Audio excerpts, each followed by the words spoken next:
বীরভূম জুড়ে উৎসবের আমেজ। প্রায় 2 বছর পর বাড়ি ফিরেছে অনুব্রত মণ্ডল উর্ফে কেষ্ট।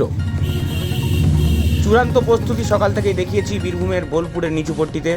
এবার দেখায় অনুব্রত মণ্ডলের বাড়ির সামনে প্রচুর পুলিশ মোতায়েন করা হয়েছে, কারণ আর কিছুক্ষণের মধ্যেই পৌঁছাচ্ছেন মাননীয় মুখ্যমন্ত্রী মমতা বন্দ্যোপাধ্যায়।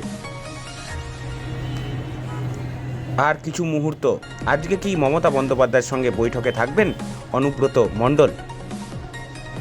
সমস্ত খবরের আপডেট ডেলি নিউজের পর্দায় আমরা দেখাচ্ছি। সেখানে এই মুহূর্তে এসেছেন চন্দ্রনাথ সিনহা মন্ত্রী।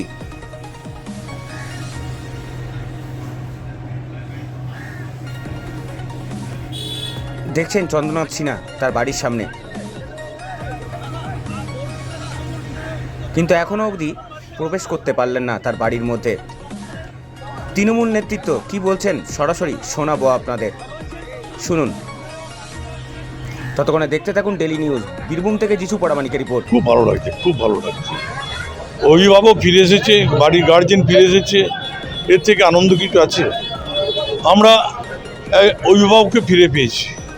দেখা করতে তো গেলেন, বাড়িতে তো ভেতরে যেতে পারলেন না। এখন তো ব্যস্ত আছি, শারীরিকভাবে আমরা নিশ্চয়ই ঠিক সময় যাব। দেখা হলো যেটুকু, এরপর আমরা ঠিক সময় পৌঁছে যাব।